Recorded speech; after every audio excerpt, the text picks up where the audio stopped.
अंतिम इच्छा। विजयनगर के ब्राह्मण बड़े ही लालची थे। वे हमेशा किसी न किसी बहाने राजा से धन वसूल करते थे। राजा की उदारता का अनुचित लाभ उठाना उनका परम कर्तव्य था।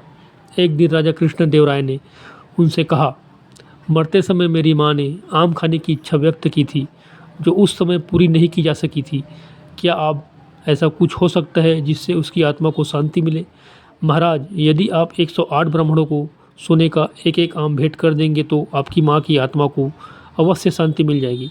ब्राह्मणों को दिया गया दान मृत आत्मा तक अपने आप पहुँच जाता है, ऐसा ब्राह्मणों ने कहा।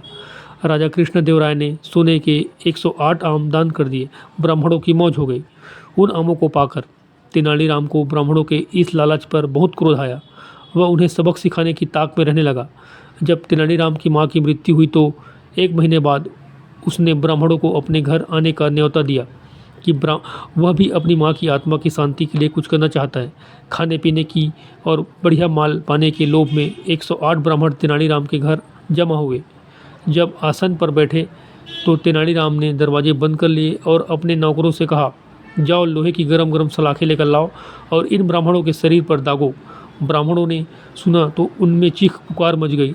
सब उठकर दरवाजे की ओर भागे, लेकिन नौकरों ने पकड़ लिया और एक एक बार सभी को गरम गरम सलाखें से दागी गई। यह बात राजा तक पहुंची। वह स्वयं आए और कुछ ब्राह्मणों को बचाया। क्रोध में उन्होंने पूछा, यह क्या हरकत है तेनालीराम?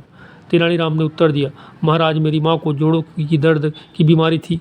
मरते समय उनको बहुत तेज दर्द था। उन्होंने अंतिम समय में यह इच्छा प्रकट की थी कि दर्द के स्थान पर लोहे की गर्म सलाखें दागी जाए, ताकि वह दर्द से मुक्ति पाकर चैन से प्राण त्याग सके। उस समय उनकी इच्छा पूरी नहीं की जा सकी, इसलिए ब्राह्मणों को सलाखें दागनी पड़ी। राजा हंस पड़े। ब्राह्मणों के सिर शर्म से झुक गए।